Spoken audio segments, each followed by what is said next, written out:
सभी को राम राम। नमस्कार। मैं हूं पीके अग्रवाल। आप देख रहे हैं ट्रुथ प्लस। साथियों, आज बात करेंगे संभल में और जो और जगह मंदिर मिल रहे हैं। आपने भी खबरें पढ़ी होंगी, संभल में कुछ मंदिर मिल रहे हैं। संभल के अलावा अलीगढ़, बरेली, काशी और अभी हाल में मुजफ्फरनगर में भी एक मंदिर पड़ा है हमने। ये मंदिर कुछ ऐसे भी हैं जो 200-250 साल प्राचीन है। अब सब मंदिरों का तो नहीं पता। संभल के 2 मंदिरों के बारे में कहा जा रहा है कि एक मंदिर 1978 में बंद हुआ जब हिंदुओं का पलायन हुआ, और दूसरा मंदिर एक ऐसा है जो 1992 में हिंदुओं के पलायन के बाद बंद हो गया। अब अगर बाकी मंदिर उनका नहीं पता, वो कब तक चले कब तक नहीं चले। यदि वो मुगलों के समय में बंद हो गए थे, वहाँ कोई देखरेख करने वाला हिंदू नहीं बचा था, तो वो तो एक स्वाभाविक बात मानी जा सकती है। मुगल काल में तो वैसे ही बहुत मंदिर तोड़े गए थे, ऐसा कहा जाता है। अगर अंग्रेजों के काल में ही बंद हुए, उसे भी एक बार को कहा जा सकता है। लेकिन प्रश्न ये है, आज़ादी के बाद जो संभल के मंदिर 1978 और 1992 के बाद बंद हुए, उन्हें देखने वाला कोई नहीं रहा। ऐसा क्यों हुआ? अब हम सब जानते हैं, भारत का विभाजन धर्म के आधार पर हुआ।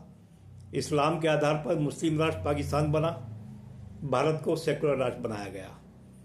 अब सेकुलर राष्ट्र में हिंदुओं की चिंता करने वाला कोई नहीं था क्या? सोचने वाली बात है।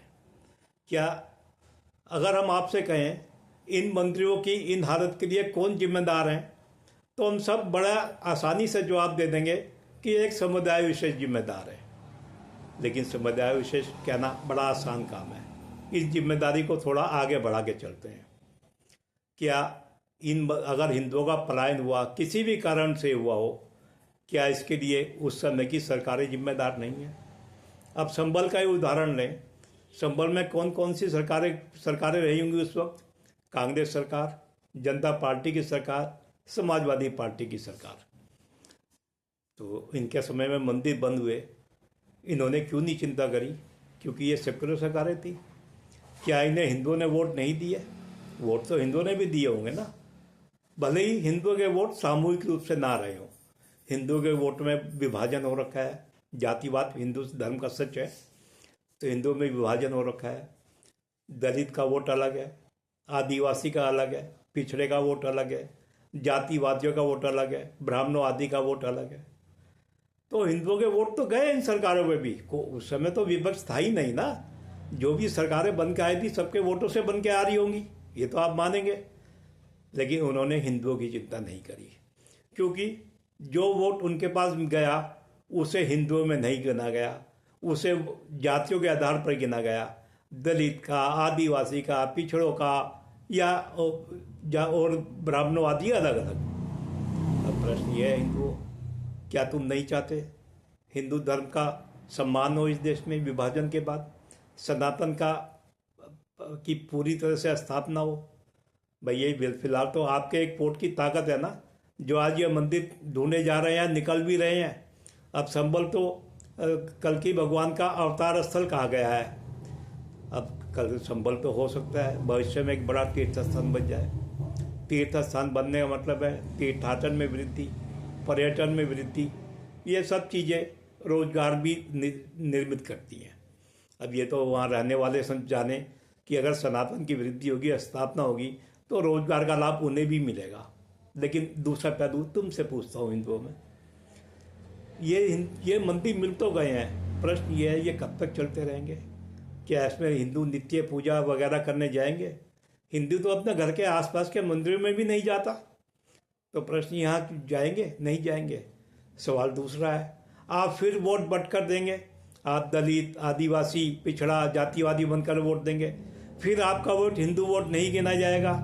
और कल को फिर कोई सेकुलर सरकारें आ गई, फिर इन मंदिरों का वही हाल चाल होगा। उसके लिए कौन जिम्मेदार होगा? फिर आप कह देंगे समुदाय जिम्मेदार है। आप सरकार को जिम्मेदार ठहराएंगे। आप सरकार को लाने वाले, सरकार को वोट देने वाले हिंदुओं को जिम्मेदार नहीं ठहराएंगे। ऐसा कब तक चलेगा? भाई हिंदू बन के वोट देना सीखो, सामूहिक वोट देना सीखो। योगी जी ने नारा दिया है, पटोगे तो कटोगे। मोदी जी ने उसे परिष्कृत रूप से दिया है, एक है तो सेफ है। उन नारों को समझो। देश हिंदू जाग रहा है, समझ रहा है, सनातन के प्रति उसकी भावना श्रद्धा बढ़ रही है, तो आप भी हिंदू बनकर वोट करना सीखो। ठीक है, हमारे में कुछ लोग हैं जो विरोध करेंगे, इन्हें आप वामपंथी मानसिकता कह सकते हैं, कुछ भी कह सकते, कोई भी नाम दे सकते हैं, तो वो अपना काम करते रहे, आप अपना काम करें। आप समग्र रूप से हिंदू बनकर वोट देना सीखें, आपको आपके सनातन की स्थापना रहेगी, बढ़ेगी, हिंदुत्व का भी श्रद्धा बढ़ेगी। तो ये तो जिम्मेदारी आपको लेनी पड़ेगी, हिंदुओं को लेनी पड़ेगी। सामूहिक रूप से वोट दें, अपने अनुकूल सरकारें बनाएं, अपनी संस्कृति और धर्म की रक्षा करें। तो वीडियो को लाइक करें, शेयर करें, चैनल को सब्सक्राइब करें। फिर मिलते हैं अगले वीडियो में। धन्यवाद।